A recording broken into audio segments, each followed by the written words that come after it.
며칠 전 인터넷 신문을 보다가 눈길을 끄는 기사 제목을 하나 발견을 했습니다. 히말리아 정복 산악인 집에서 발 헛디뎌 숨져라는 제목이었는데요. 무슨 이런 일이 있나 싶어서 한번 살펴보았더니 내용이 이렇습니다. 기사 주인공인 폭스라는 이 여성은 산악인들 중에서도 유명한 사람이었다고 합니다. 미국에서 첫 번째로 해발 8,000m 산을 3개 이상 등정을 한 사람이고요.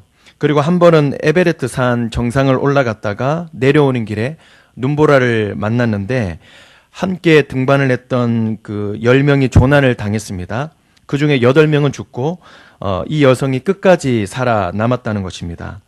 그런 여성이 집안에서 숨졌는데 그 이유가 집 계단에서 굴러 떨어져서 그랬다라고 기사가 나와 있었습니다. 기사 아래의 반응을 보니까요, 많은 사람들이 이렇게 이야기를 했습니다. 큰 시험에는 강하지만 상대적으로는 작은 시험에는 약하다. 그것이 바로 인간이다라고 이렇게 써 있는 반응을 제가 보았습니다. 오늘 우리 본문에서도 이와 비슷한 상황이 펼쳐지지 않습니까? 다윗은 등반가로 치면 대부분의 고지를 넘나든 사람이었습니다. 위험한 에베레스트 같은 곳에서도 살아남은 어찌 보면 굴지의 사나이다라고 할 수 있습니다. 자기가 치는 양떼의 곰이나 사자가 습격을 하면 막아냈습니다. 그리고 한 나라를 벌벌 떨게 했던 골리앗은 어떻게 했습니까? 그 사람을 상대로 압승을 거두었습니다. 그뿐입니까? 한 나라의 왕과 군사들의 공격을 피해 다니고 또 도망 다니면서는 얼마나 많은 고비들을 넘나들었습니까? 또 그 가정에서도 믿음으로 기다리지 않았습니까? 심지어 자신을 향해 창을 겨누는 사울 왕을 제거할 수 있는 그런 유혹에 마주쳤을 때도 믿음으로 이겨냈던 걸출한 믿음의 사나이였습니다. 심지어 성경에서는 하나님의 마음에 합한 사람이라고 이야기를 하지 않았습니까? 근데 오늘 본문에서의 다윗은 어떤 모습입니까? 마치 우리들의 일그러진 영웅을 보는 듯한 그런 초라한 모습을 볼 수 있습니다. 다윗이 밧세바와 그의 남편 우리아를 대하는 방식은 너무나 사울과 닮았습니다. 자신의 목표를 위해서는 갖은 방법들을 다 동원을 해서 자기 중심적으로 끌고 가는 것을 볼 수 있습니다. 밧세바가 목욕한 것이 정치적인 의도가 있든 없든 임자 있는 여인을 불러서 4절에 보니까 그 여자가 부정함을 깨끗하게 하였으므로 이게 월경이 끝난 것을 알고 동침을 합니다. 결국은 예상치 못하게 임신이 되죠. 그 다음은 더 가관입니다. 우리아라는 그런 사람은 밧세바의 남편이기 이전에 다윗의 충성스러운 37명 중에 용사 1명 아니었습니까? 그런 충신을 속이고 나중에는 결국은 죽입니다. 사울의 냄새가 이 다윗으로부터 흘러나오고 있지 않습니까? 반면에 우리아는 예전의 다윗의 모습과 아주 흡사합니다. 우리아는 전쟁에서 왕궁으로 불려와서 다윗 왕으로부터 특별 휴가를 받습니다. 8절에 보니까요, 집으로 가서 발을 씻으라 라는 이야기를 듣습니다. 이 말은 바로 집으로 가서 부부관계를 맺으라 라는 말로도 해석을 할 수 있습니다. 이런 왕의 호위에도 집으로 돌아가지 않고 병사들의 야영지에서 함께 잡니다. 그 이유를 묻는 왕에게 이렇게 말하죠. 11절 다 같이 한번 읽어보겠습니다. 11절 읽겠습니다. 시작. 우리아가 다윗에게 아뢰되 언약궤와 이스라엘과 유다가 야영 중에 있고 내 주 요압과 내 왕의 부하들이 바깥들에 진치고 있거늘 내가 어찌 내 집으로 가서 먹고 마시고 내 처와 같이 자리이까? 내가 이 일을 행하지 아니하기로 왕의 살아계심과 왕의 혼의 살아계심을 두고 맹세하나이다 하니라. 이 11절에 담겨있는 이 우리아의 고백은 이 두 가지의 결단이 담겨 있습니다. 첫 번째는 언약궤가 지금 진중에 있지 않습니까? 하나님이 지금 진중에 계십니다. 자기도 싸워야 된다라는 그런 결단을 지금 보여주고 있습니다. 그리고 두 번째는 전쟁에 나갈 때는 부부관계를 금하는 율법이 있습니다. 신명기 23장에 나오고 있거든요. 어떻게 보면 이 결단은 다윗이 술을 마시게 해서 취하게 하더라도 결코 흐트러지지 않는 두 가지 결단이었습니다. 여러분, 이 모습에서 무엇이 떠오르십니까? 바로 예전에 다윗의 모습이 떠오르지 않습니까? 이렇게 보면요, 우리는 다윗일 수 있고 동시에 사울일 수 있습니다. 우리는 사울일 수 있고 동시에 다윗일 수 있습니다. 내가 다윗에 가깝다라고 여기는 그 순간이 가장 위험한 순간 아니겠습니까? 본문에서는 다윗이 무너지기 시작하는 지점에서 한 특징을 볼 수 있습니다. 바로 하나님께 여쭈어 가로되라는 말씀이 싹 하고 사라집니다. 그리고 무슨 말씀이 떠오릅니까? 여기 보면 밧세바가 누구냐라는 질문, 그리고 요압에게 사람에게 묻는 질문, 이 질문만이 남아있고 하나님께 물어보는 그런 장면이 완전히 싹 사라지는 그런 장면을 우리들이 확인할 수 있습니다. 지금 본문 1절은 이렇게 시작하고 있지 않습니까? 그 해가 돌아와 왕들이 출전할 때가 되매 라고 이렇게 이야기를 하는데요. 이 말은 해가 바뀌었고 봄이 왔다라는 이야기를 해주고 있는 것입니다. 이 지역의 겨울은 우기라고 할 수 있습니다. 장마철과 같겠죠. 그리고 봄은 이 건기라고 할 수 있습니다.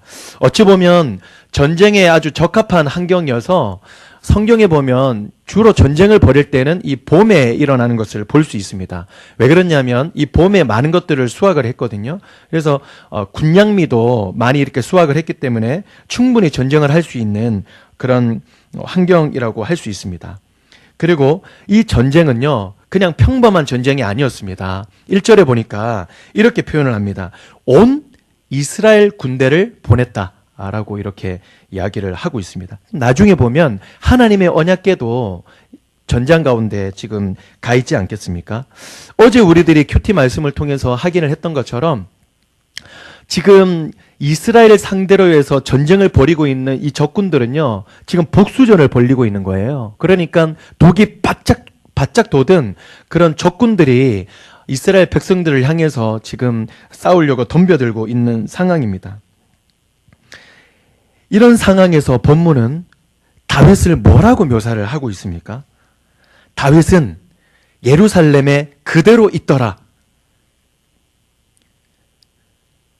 다윗이 전쟁을 앞두고 하나님께 늘 물었던 그런 습관 같은 모습은 나타나지 않고 모든 이스라엘 군대를 지금 전장에 보내놓고 그리고 하나님의 임재를 상징하는 언약궤를 정장에 보내놓고도 지금 그대로 있는 모습 우리들이 확인할 수 있지 않습니까? 더 이상 다윗은 하나님께 묻지 않습니다. 밧세바를 보는 그 순간에도 우리아를 대하는 그 순간에도 하나님께 묻지 않고 사람들에게 묻고 있습니다. 하나님께 묻지 않고 걸어가는 이 과정이 다윗과는 너무나 어울리지 않는 너무나 비참한 가정을 걸어가고 있는 것을 우리들이 확인할 수 있는데요. 단적으로 봤을 때는 이 십계명의 대부분을 범하는 그런 모습을 우리들이 확인할 수 있습니다. 저도 이 십계명을 외웠다가 이게 좀 잊어버렸다, 외웠다, 잊어버렸다 이렇게 이야기를 좀 그런 반복을 할 때도 있는데요. 그 연상법이 있습니다. 우리 그 십계명이 어떤 것을 어겼는가를 한번 확인을 해볼 때 십계명은 아주 쉽게 외울 수 있는 연산법이 있는데요. 제가 한번 소개를 해드릴게요. 하나, 한 분이신 여호와 하나님만 섬기라. 둘, 뭘까요? 두 마음으로 우상을 섬기지 말라. 3. 삼가 여호와의 이름을 망령되이 일컬지 말라. 4. 사사로이 안식을 범하지 말라. 5. 오직 내 부모를 공경하라. 6. 육신을 살인하지 말라. 7. 칠흑 같은 마음으로 간음하지 말라. 8. 팔뚝을 찍을지라도 도적질하지 말라. 9. 구차하게 거짓 증거하지 말라. 10. 십자가를 굳게 잡고 남의 것을 탐하지 말라. 제가 1계명부터 10계명까지 소개를 해드렸는데 이런 연상법을 통해서 외우면 쉽게 외워집니다. 다윗이 이 10계명 중에서 몇 계명을 어겼습니까? 대다수를 어겼습니다.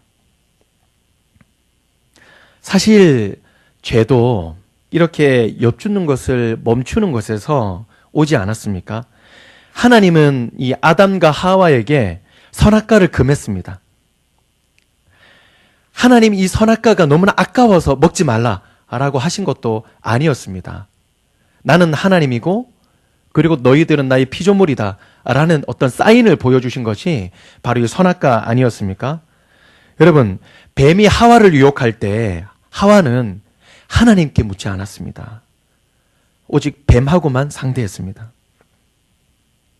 심지어 하와가 아담에게 선악과를 건넸을 때 아담은 하나님께 묻지 않았습니다. 오직 하와만을 상대했습니다.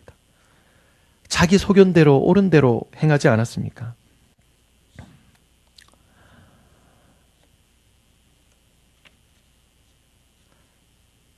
중등부 예배를 드릴 때 설교 후에 이제 설교에 대한 어떤 결단과 기도의 제목 그리고 깨달음들을 써서 헌금과 함께 내는 시간이 있거든요. 그게 바로 마음으로 드리는 예배라고 이렇게 명칭을 하는데요. 사람에게 묻고 하나님께 묻지 않는 어찌 보면 전형적인 나의 사울 같은 모습, 안타까운 모습을 가지고 예배를 드리다가 이 글을 봤는데 정말 마음이 찹찹해지면서 그리고 하나님 앞에 반성하는 시간을 가졌는데요. 한 중등부 1학년 친구가 이렇게 하나님께 고백을 했습니다. 읽어드리겠습니다. 내가 항상 무언가를 선택해야 하는 순간이 왔을 때 나는 어쩌면 주변 친구들 말들이나 사람들의 말을 들으며 결정했던 것 같다. 그게 아닌 걸 알면서도 왜 그런 선택을 했을지 돌아보면 내 마음은 아직도 하나님이 주인이 아닌 내가 주인이었던 것 같다. 내가 하나님이 나의 주인 되시길 바라면서도 연약한 나는 그러지 못했던 것 같다. 내가 연약하여 그러지 못한다면 하나님께 도와달라고 기도드려야겠다. 언제나 선택의 순간에 하나님께 물어보도록 기도드려야겠다. 말씀의 결론을 맺겠습니다. 말씀이 육신이 되신 이 그리스도께서도 이 하나님의 뜻을 알기 위해서 새벽 미명에 나와 하나님 앞에 무릎 꿇지 않았습니까? 우리의 모델이 되신 그 그리스도를 따라갈 때에 여러분, 우리들의 소원은 무엇이 되어야 되겠습니까? 하나님, 우리 가정을 이끌어갈 때, 그리고 우리 교회를 섬길 때, 그리고 어떤 일을 할 때 하나님 어떻게 해야 되겠습니까? 주님 도와주십시오. 잘 모르겠습니다. 자녀를 어떻게 대해야 될지, 사람들을 어떻게 대해야 될지, 하나님이 주신 사명을 어떻게 감당해야 될지 모르겠습니다. 가르쳐 주십시오. 알려주십시오. 라는 기도의 제목들이 우리의 중심이 되는 것이 너무나 우리들에게는 특권 아니겠습니까? 매 순간 하나님께 물으며 나아갈 수 있는 그런 우리들 되기를 원합니다. 기도하겠습니다. 하나님, 다윗이 다윗 될 수 있었던 것은 다윗의 용명함이나 그리고 다윗의 용기나 다윗의 신실함에 있었다기보다는 매 순간 하나님께 여쭙고 하나님은 말씀하셨고 그 말씀을 자신의 행동에 영접하였다는 것을 우리들은 알고 있습니다.